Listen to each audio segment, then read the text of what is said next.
parte del sistema reproductor, simplemente que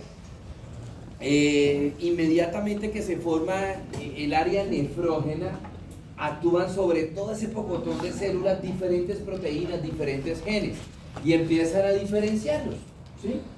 Usted mire, va a ser riñón, usted va a ser nefrona, usted va a ser uretero, usted va a ser testículo, usted va a ser, bueno, lo que sea, ¿cierto?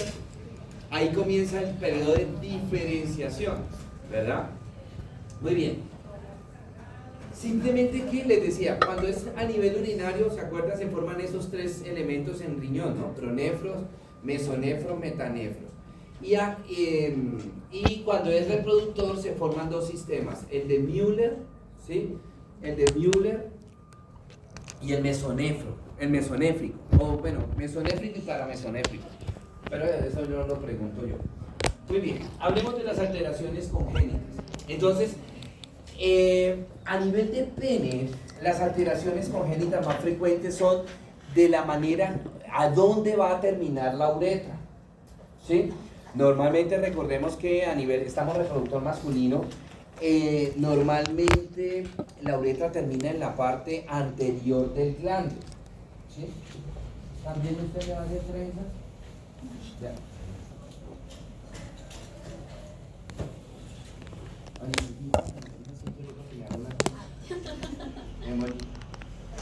Así estilo rasta. Listo. Entonces, en unos niños, la uretra, se formaban dos conductos, el mesonéfrico y el paramesonéfrico. A partir del mesonéfrico se forman las estructuras del aparato reproductor masculino y del paramesonéfrico el reproductor femenino, ¿sí? Bueno, entonces, les decía que las alteraciones congénitas en el aparato reproductor a nivel del pene radican en dónde va a desembocar la uretra.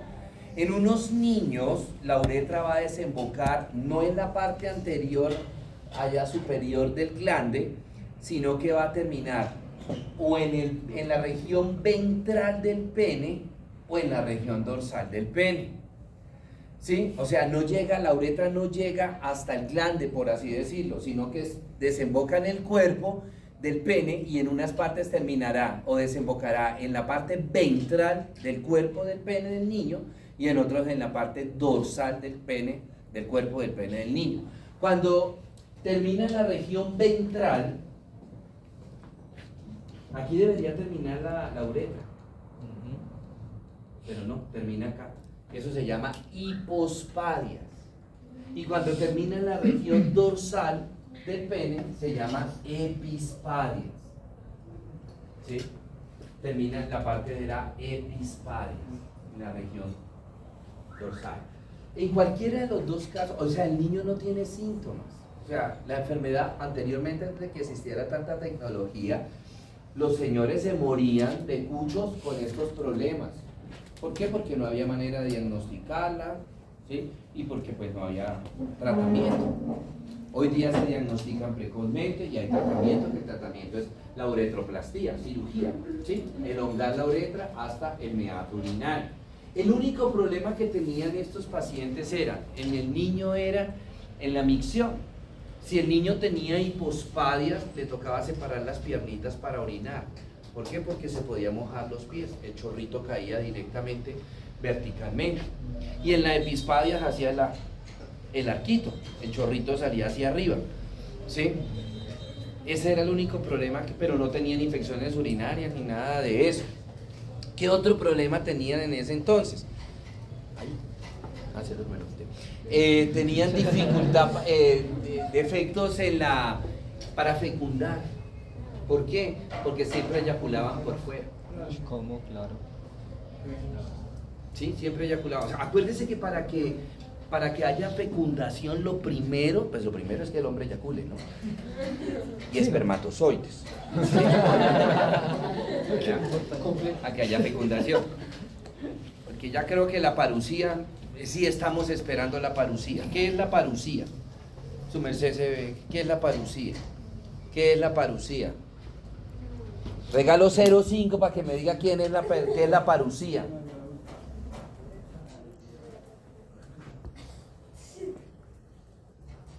Pues si miran en el celular. No, esperando cualquiera. ¿Ah? Pues sí, por eso dije yo, sin mirar al celular. Que no se le para qué. No tiene nada que ver con que se pare. Esto es muy religioso. Tampoco, es la abstinencia. Es la segunda venida del Mesías. La segunda venida del Mesías. Es la segunda venida. No sé por qué me apareció una. ¿Qué dice? Acá dice que la promesa del regreso de Cristo. Eso es la parucía.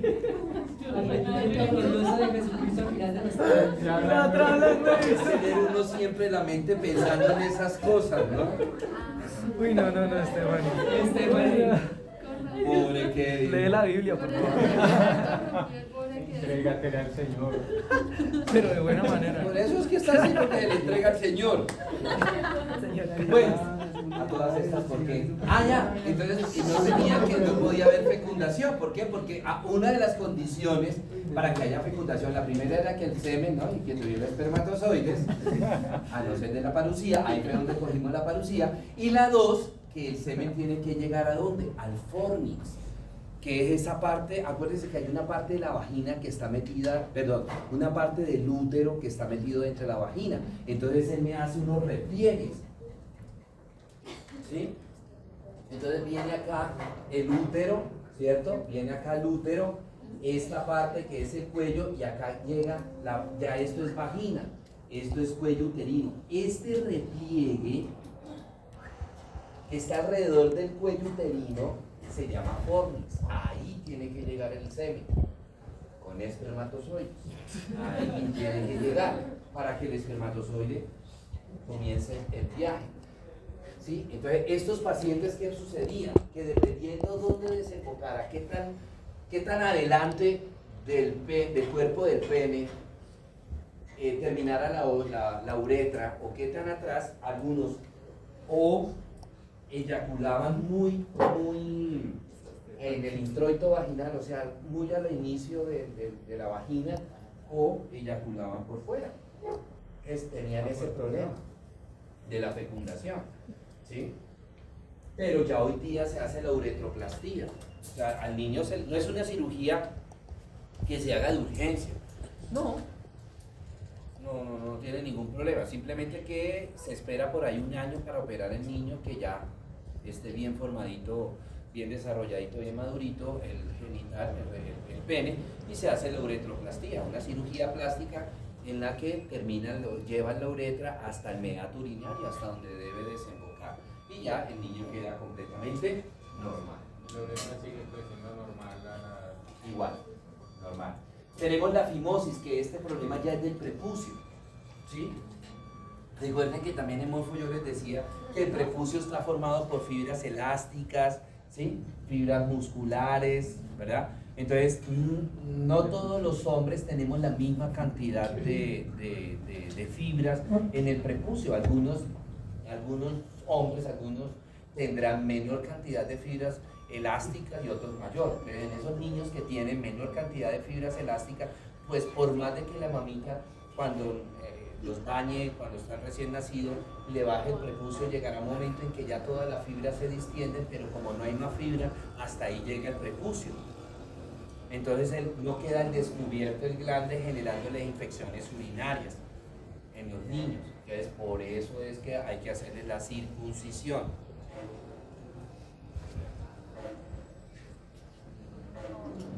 Miremos ahora las patologías congénitas a nivel testicular. Todavía se acuerdan de la parucía. Ella dijo paru. Viene por ahí. Algo se tiene que parar ahí. Ah, bueno. Sí, sigo yo. Bueno, ahora a nivel de testículo, ¿cuáles son las alteraciones congénitas? En el descenso del testículo. ¿Se acuerdan que les dije que el testículo se formaba cuánto al principio? En abdomen. Y el ovario también. Pero hay algún trastorno, ¿sí? En ese bebé, que cuando puede suceder dos cosas: que comience el descenso del testículo y se frene, se pare se pare, pero el descenso, ¿no? Se pare el descenso. O la otra es que no se mueva el testículo, se queda allá en el abdomen el testículo, no se mueva para nada. En cualquiera de los dos casos es una ectopia testicular, es lo que se llama criptorquidia, ¿sí? La criptorquidia, ¿verdad? Que es el testículo no descendido. Ese testículo se puede quedar, como les decía, o no moverse para nada y quedarse en abdomen, o iniciar el descenso y quedarse en alguna parte del camino del descenso, que puede ser en la cavidad pélvica o puede ser en el trayecto inguinal, que se meta dentro del conducto inguinal y se quede ahí. El hecho es que cuando el niño nace, el escroto va a estar desocupado. Lo normal, hago esta aclaración, lo normal es que cuando el niño nazca estén los dos testículos en el escroto. Puede ser que haya descenso testicular tardío, ¿sí? Entonces el niño nace así, ¿verdad? Con un testículo en el escroto y el otro escroto no. Se espera un tiempito, porque hay testículos que descienden tardíamente. Pueden descender a la semana, ¿sí? o al mes, o 2 meses. O sea, aquí sí he encontrado como conceptos diferentes. Por ejemplo, algunos urólogos, yo le he preguntado a algunos urólogos que en cuánto tiempo, si al niño no le desciende el testículo, hay que operarlo. Algunos me dicen 6 meses, otros dicen 1 año. Para mí, este sí es un concepto mío, de pronto 1 año puede ser mucho tiempo. ¿Por qué? Acuérdense que el testículo está en la cavidad abdominal. Y por allá el semestre pasado en morfología yo les decía el músculo cremaster, que era el que regulaba la temperatura corporal. Entonces, ¿qué pasa? Si ese testículo se queda, para mí, se queda mucho tiempo metido acá en la cavidad pélvica o abdominal, el calor puede quemar esas células germinales, ¿sí? Y generarle de repente infertilidad o esterilidad al paciente, dependiendo si es unilateral o bilateral, ¿verdad?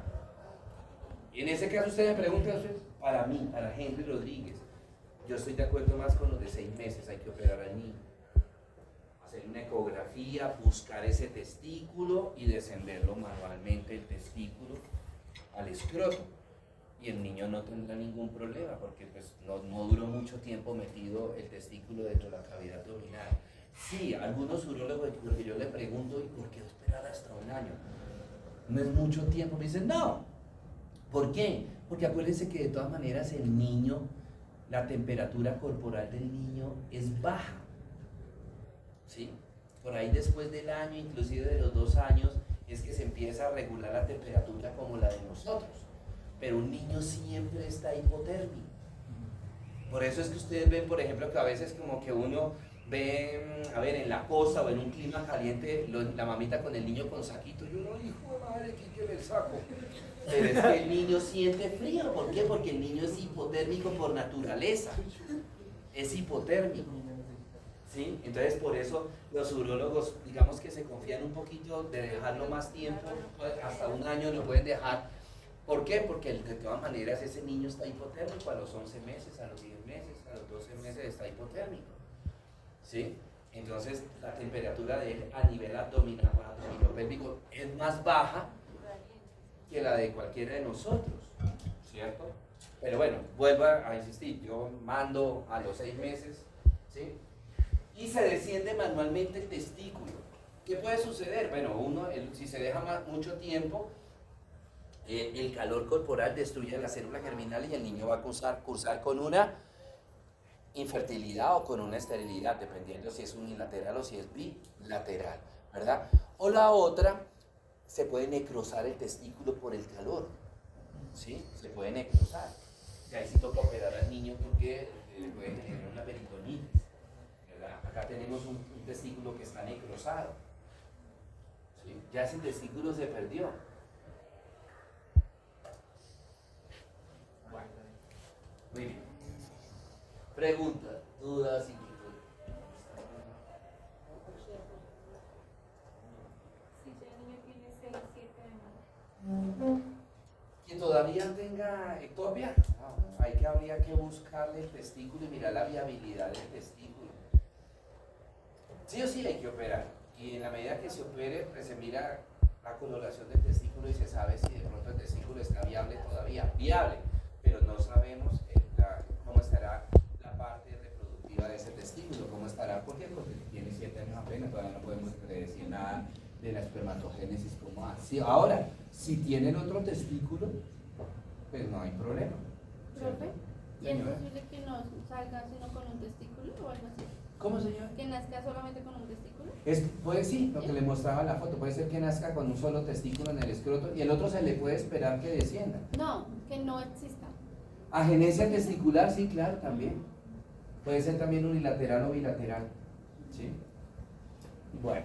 Y a la hora de hacer la cirugía de eso o el procedimiento, el testículo igual que no está descendido, crece más pequeño o va igual. No, igual porque todavía no hay hormonas.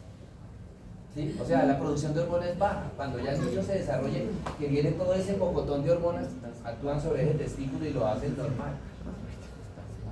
Bueno, vamos a próstata. Bueno, hay una patología que es la hiperplasia benigna de próstata. Ustedes se van a presentar con mucho paciente para hacer próstata, ¿sí? Entonces, es una patología que se presenta en la edad adulta, entre los 40 y 60 años de edad. Recuerden que es benigna, hiperplasia benigna de próstata. La causa se desconoce, pero parece ser que está relacionada con los niveles de testosterona y de estrógeno y progesterona. En este caso, ¿sí? Se habla de que existe un desorden hormonal en estos pacientes de la hiperplasia, donde los niveles de testosterona en estos pacientes van a estar bajos, en conjunto con los niveles. Se despertó, se soñó que estaba acá.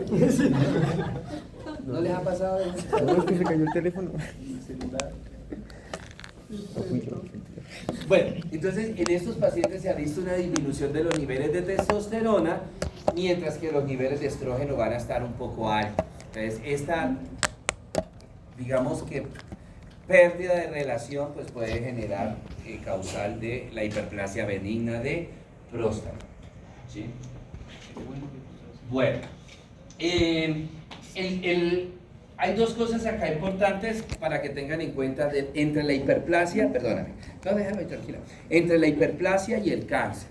En la hiperplasia, los niveles de testosterona están ¿qué? Bajos y estrógeno y progesterona aumentado. En el cáncer es lo contrario, los niveles de testosterona altos y los de estrógeno y progesterona muy bajos, demasiado bajos. ¿Sí? Pero se relaciona más el cáncer con niveles de hipertestosterona, o sea, aumento de los niveles de testosterona.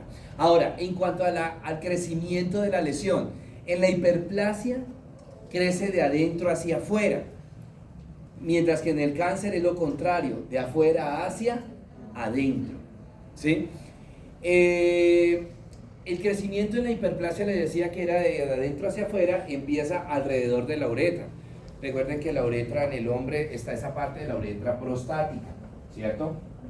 Entonces, ya entendemos por qué los síntomas que va a generar el paciente tan precozmente en una hiperplasia.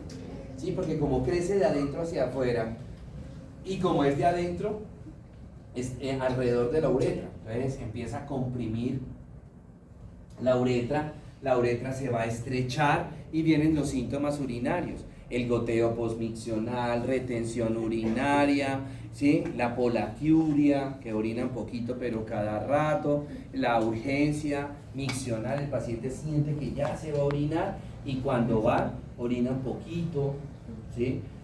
Que no coincide pues como con la cantidad de agua que consumió, o que no coincide, pero si hace una hora estaba que me orinaba y fui y oriné poquito y ahorita otra vez, ¿sí? Empieza la nicturia, los síntomas, a orinar más frecuentemente de noche, ¿sí? Entonces, aquí está la uretra prostática, está la próstata, entonces al crecer, como crece de adentro hacia afuera, lo primero que va a comprimir o lo primero que va a afectar es ¿a quién? A la uretra. Entonces ahí vienen todos los síntomas del paciente, por eso los síntomas en una hiperplasia benigna de próstata, los síntomas son precoces, ¿verdad? se presentan tempranamente. Bueno, ya vimos las manifestaciones clínicas. En cuanto a las complicaciones, entonces infecciones de vías urinarias a repetición, les decía yo hace un ratico, ¿verdad? Puede haber reflujo de orina, o sea que la orina se quede represada en la vejiga y de la vejiga suba generando hidronefrosis, que puede esa hidronefrosis terminar en una falla renal, en una insuficiencia renal. El tratamiento pues es la prostatectomía, hay que retirarle al paciente la próstata.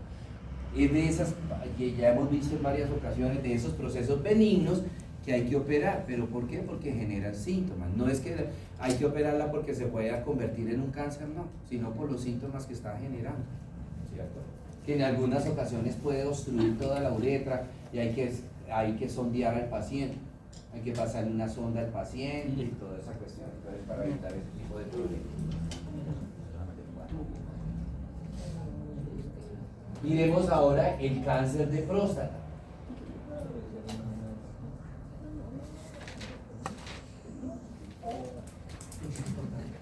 Como les decía, es todo lo contrario a la hiperplasia benigna de próstata, ¿sí? Entonces, aquí es lo contrario, los niveles aumentados de testosterona, es el factor de riesgo más frecuente, ¿sí? Y de la periferia hacia adentro, el cáncer comienza hacia la región de la cápsula, que es lo más superficial. Por eso el cáncer de próstata se puede diagnosticar precozmente a través del tacto rectal. Puede ser que a ese paciente le esté empezando hasta ahora el cáncer y el antígeno prostático le sale negativo. Por eso es que en muchas ocasiones que uno le dice a los pacientes, no, es que yo ya me hice el antígeno y me salió, ya me hice el examen de sangre y me salió normal, entonces no hay necesidad de hacerme el examen de tacto rectal. No. ¿Por qué? Porque cuando el cáncer está empezando, él empieza desde la periferia hacia adentro, entonces todavía no ha hecho compresión de la uretra, por eso no tiene síntomas y por eso el antígeno le sale negativo, ¿verdad? Pero si yo a ese paciente le hago un tacto, le puedo ya identificar o le puedo detectar la alteración, ¿sí? La alteración de la consistencia de la próstata. A uno en medicina le enseñan, cuando uno entra a urología, que ya empieza a hacerle a los pacientes tacto rectal, le enseñan que la consistencia normal de la próstata es como la punta de la nariz, ¿sí? El ideal es primero uno tocarse la punta de la nariz y luego el tacto y no al contrario, ¿cierto?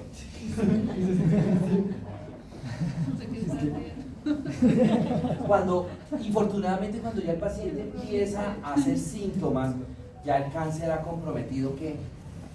Toda la próstata. ¿Por qué? Porque acuérdense que el cáncer comienza en la periferia y cuando ya comprime la uretra, pues ya lleva su tiempito, ¿cierto? Y ahí sí sale positivo el antígeno. Entonces, en esos pacientes que el antígeno le sale positivo, ya el cáncer, no digo que esté avanzado y no, pero sí ya hay compromiso completo de la próstata y bueno, hasta qué punto de pronto habría que ver hasta qué punto ya haya metástasis, por decir un ejemplo, ¿no? ¿Cuál es el otro problema del cáncer de próstata? Que él es indiferenciado. Acuérdense que un cáncer indiferenciado quiere decir que las células neoplásicas muestran mucha atipia. Y entre más atipia tenga un cáncer, es más agresivo, es más infiltrante, es más invasivo, es de peor pronóstico, porque me da metástasis muy precozmente. Entonces, por eso es el problema. Entonces, acá tenemos cáncer, bueno, no puedo decir que está empezando, estas zonas donde ya hay compromiso, no hay células, pues es la parte neoplásica, ¿no? Y ya hay mucha pérdida de las células. Si ustedes ven, hay células que no tienen núcleo, ya se destruyó el núcleo, ¿cierto?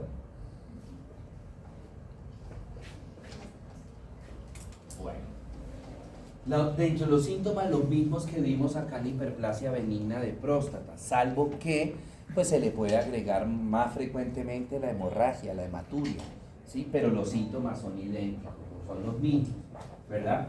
La diseminación la puede ser local hacia la grasa pélvica, ¿sí? o sea, la grasa que está rodeando toda la próstata. La diseminación la puede ser por vía linfática, lo va a hacer principalmente hacia los ganglios ilíacos internos, luego pasa a los ilíacos comunes y de ahí subir a los paraórticos o lumbares.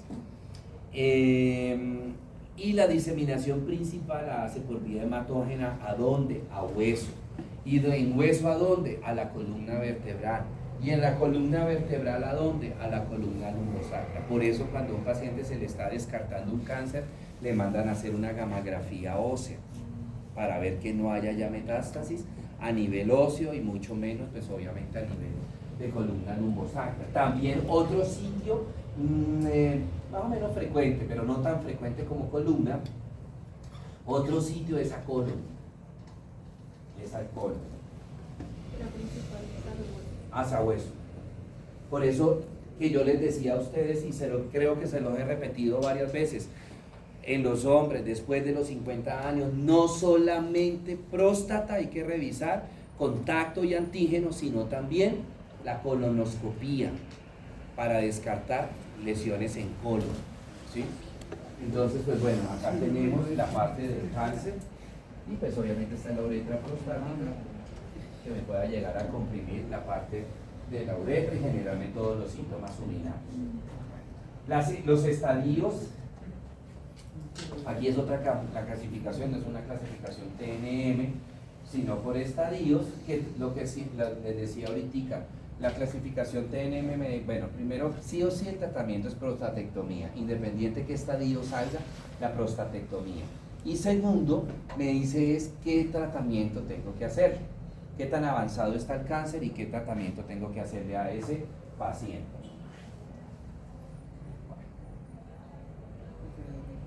Entonces, pues imagínense en esta prostatectomía, pues ahí no se ve nada, no se identifica la próstata, puro cáncer.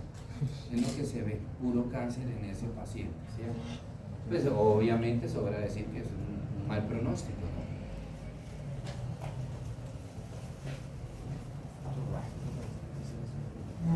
Preguntas. Bueno, pasemos ahora a las neoplasias testiculares. Muy bien, las neoplasias testiculares son más frecuentes que las neoplasias a nivel de pene. Cuando a un paciente le da un cáncer de pene, ahorita lo vamos a ver, pues es más que todo secundario. ¿De dónde? Pues de pronto de testículo, ¿no? Entonces, es más frecuente las neoplasias primarias en testículo y es más frecuente las neoplasias secundarias en pene, ¿cierto? A nivel de pene. Tenemos a nivel de testículo, tenemos varios tipos de neoplasias. Unas se van a dividir en dos grandes grupos. Unas que se originan a nivel de las células germinales, que ya sabemos cuáles son esas células germinales, y otras que se van a originar en el estroma testicular, es decir, en el tejido testicular propiamente dicho, y no van a, o sea, no comienzan en esta célula. Recordemos que estas células germinales son las que van a madurar por acción de la testosterona, se van a convertir en espermatozoides. ¿Sí? Bueno, estas neoplasias que se originan en las células germinales tienen la ventaja de que aparecen precozmente, pueden aparecer en el adolescente y que tienden a por tarde aparecer por ahí en la cuarta década de la vida, 30 y algo de años, ¿cierto? Mientras que las del estroma testicular son lo contrario, aparecen más en la parte, digamos, en los pacientes añosos, ¿sí? Los adultos mayores. Se desconoce cuál es la causa del cáncer de testículo, pero parece ser o está relacionado en aquellos pacientes que tienen niveles aumentados de estrógenos o que la mamá, sin saber que estaba en embarazo, estuvo tomando pastillas anticonceptivas, ¿sí? Entonces, ese es el factor de riesgo, no es biológico. Muy bien. Existen varios tipos de cáncer a nivel de las células germinales. Tenemos el seminoma, quizás el seminoma es el cáncer testicular más frecuente, ¿sí? Tiene una periodo de aparición más o menos alrededor de los 27 a los 30 y algo de años, 35 años de edad. tiene la particularidad de que es una lesión múltiple, o sea, aparecen múltiples lesiones a nivel del testículo del paciente.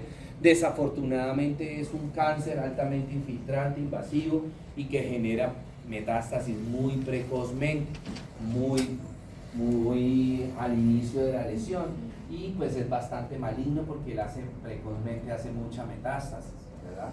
Pues como se lo he dicho en algunas ocasiones que hemos visto unas imágenes, pues esto también está, digamos, como muy relacionado con los cuidados del paciente, ¿no? Porque este paciente nos acostó bien por la noche y al otro día se despertó con esa lesión, ¿sí? Entonces, y vamos a ver cuando veamos reproductor femenino, vamos a ver unos cáncer también que dice uno, pues hombre, ¿cómo es posible que un paciente, hombre, cualquiera de nosotros, los hombres de acá, vemos que tenemos una lesión pequeñita que no sana, una lesión costrosa, como que uno ya como que se preocupa, pero que ya esté en estos estadios, pues, ni ciego que fuera el paciente.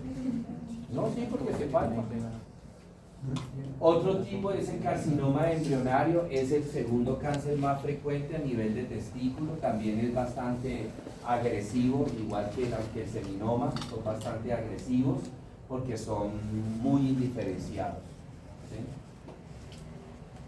El teratoma es un tumor que la mujer también tiene teratomas, pero en el ovario el teratoma es benigno, mientras que en el hombre el teratoma es maligno a nivel testicular. Este es el que yo no sé si les he comentado a ustedes, ese es el tumor feo pero bonito. Es el tumor que yo digo es un kinder sorpresa. El tumor en la parte macroscópica es muy fea, huele a feo, cuando se opera el paciente huele a feo, tan pronto se incide la fascia. No sé si ustedes, si de pronto hay alguien acá de la costa, sí. Si de repente han tocado cómo son los huevos de tortuga, que son como por fuera blanditos, que son todos líquidos por dentro, es como si uno tocara una bolsa llena de agua, ¿sí? Así blandito, pero cuando uno lo abre por dentro tiene como divisiones. ¿Qué es lo bonito de este tumor? Que adentro uno puede encontrar derivados de las 3 capas germinativas, es decir, uno encuentra derivados de estructuras que derivan del ectoblasto, del mesoblasto y del endoblasto. ¿Qué quiere decir con eso? Que yo adentro de un teratoma puedo encontrar pelo, dientes, huesos, tejido nervioso, tejido respiratorio, tejido digestivo, ¿sí? Pues obviamente eso no es normal. El teratoma no es tan el teratoma testicular no es tan frecuente, es más frecuente el ovárico, ¿sí? Y anteriormente le decían que eso era un aborto. En la mujer le decía que era un aborto, ¿sí? Un aborto retenido y que se enquistó y toda esa cuestión, pero posteriormente se dieron cuenta de que no era cierto esta teoría, ¿sí? Entonces, bueno, ese es el teratoma y por eso les digo que es el kinder sorpresa, es el huevo, como el huevo que uno abre y a ver qué sale por dentro, aquí también porque uno no sabe qué se va a encontrar por dentro. Lo más común es que tengan hueso, que tengan pelo, sale el mechón de pelo, que tengan dientes también, ¿sí? Bueno, tenemos ya otro menos frecuente, ¿sí? Es el carcinoma del saco vitelino. No es tan agresivo, presentan atipia sí, pero es más o menos como una atipia moderada, pero no deja de la lesión de ser maligna, y fuera de eso no es tan frecuente este carcinoma del saco vitelino. Tenemos el coriocarcinoma, que quizás es el más raro de todos los cánceres a nivel testicular, no es muy frecuente que se presente. También tiene poca atipia, son más o menos el anterior, el del saco vitelino y el coriocarcinoma son de buen pronóstico. ¿Por qué? Porque son de crecimiento lento, no tienen tanta atipia, entonces no son tan agresivos, a diferencia del seminoma, los primeros que vimos, los 3 primeros que vimos. Bueno, esta es la clasificación por estadios. Igual la cirugía, pues el tratamiento es quirúrgico, la orquiectomía, ¿cierto? Y asociado a esto se hace la radioterapia y la quimioterapia. Los cánceres de testículos del estroma gonadal, o sea, es decir, del tejido, ya no de las células germinales, sino del tejido testicular, son muy raros, gracias a Dios. ¿Por qué? Porque son los más agresivos de todos. Crecen muy rápidamente. El problema no tanto es que crezcan rápidamente, el problema es la metástasis, que tienden a dar metástasis muy precozmente. Entonces, por lo general, cuando el paciente se le detecta el cáncer, ya tiene metástasis. Y la sobrevida de estos son bastante bajas. Y finalmente tenemos el cáncer a nivel de pene.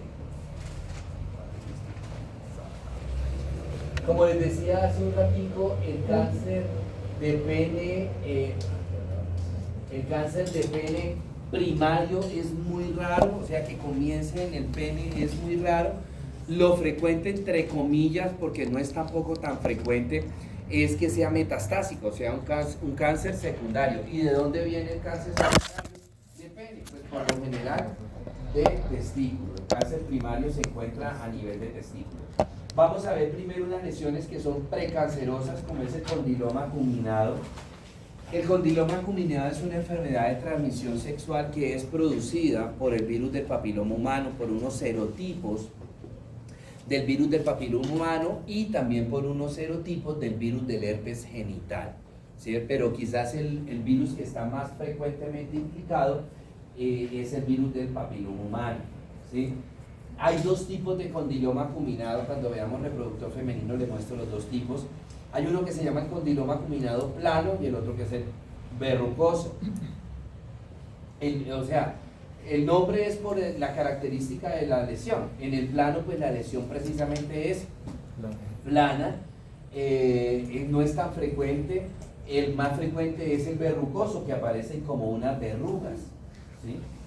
Aparecen como unas verrugas. El problema es que este se transmite por contacto. Entonces, por ejemplo, si la mujer tiene condilomatosis, entonces cuando el pene del hombre se pone en contacto con esas verrugas, ahí se inocula el virus, ¿sí? O lo contrario, si el hombre es el que tiene el condiloma y tiene relaciones sexuales con una mujer, cuando la vulva de la mujer se pone en contacto con esas lesiones verrucosas, pues ahí le transmite el virus, ¿cierto? El VPH.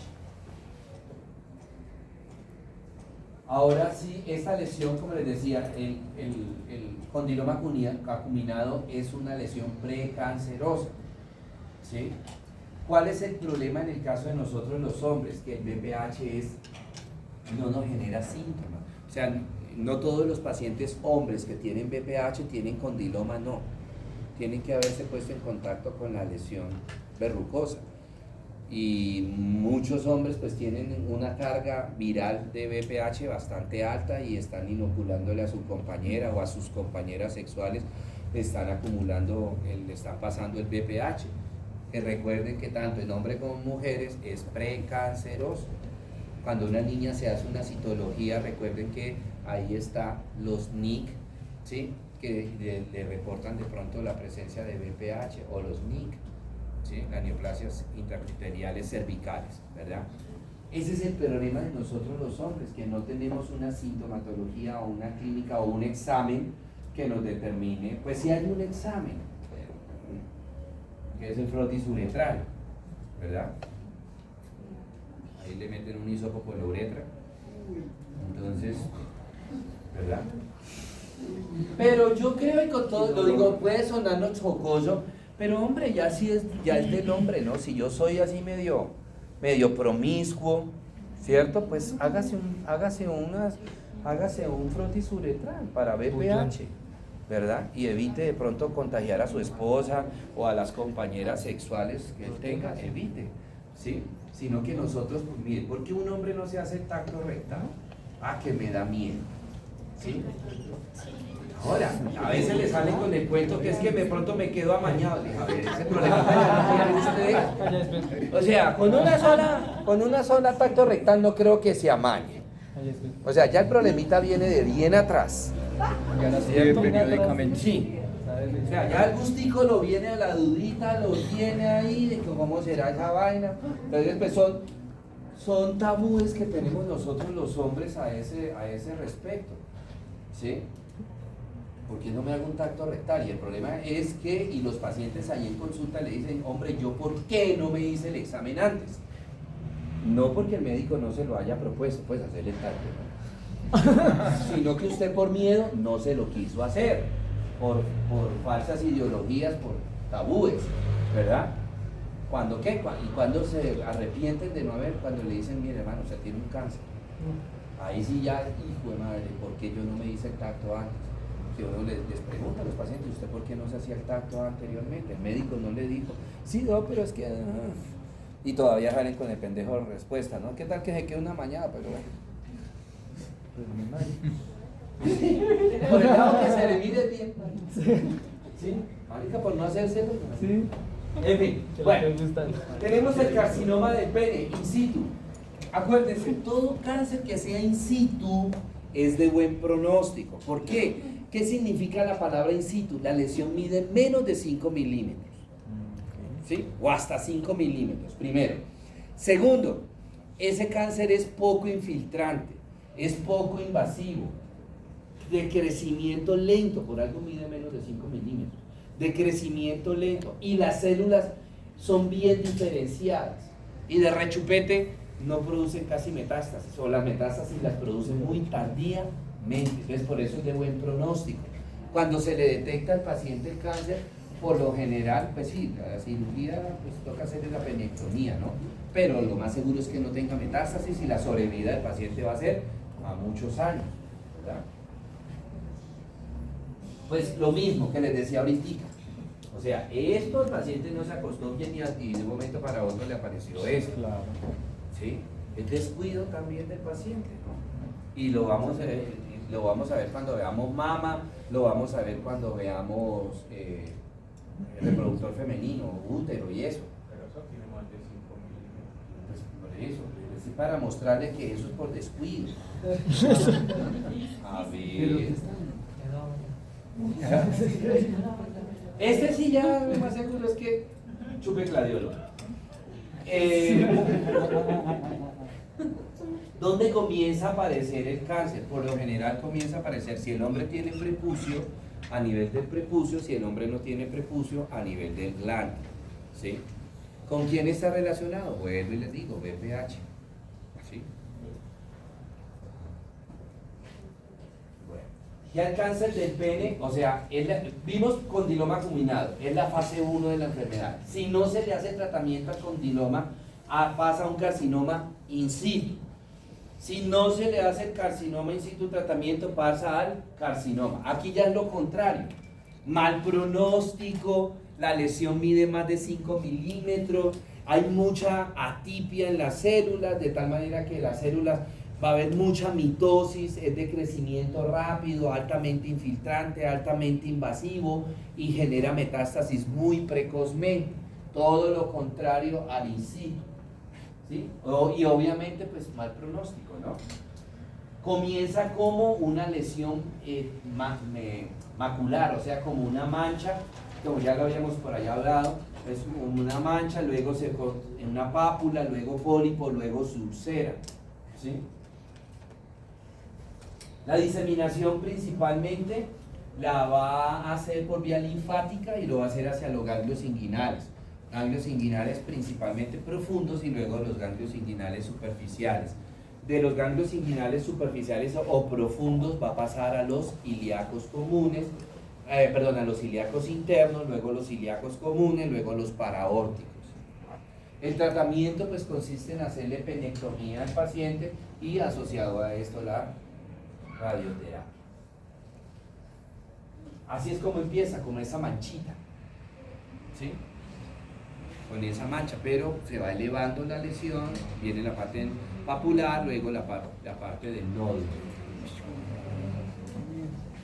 Pues la imagen que les mostré anteriormente, que muy sabiamente me dijeron, pero eso no es in situ, ni de más de 5 milímetros, pues ese ya era un carcinoma de pene. ¿Sí? Muy bien. Listo, chicos, preguntas, dudas, inquietudes.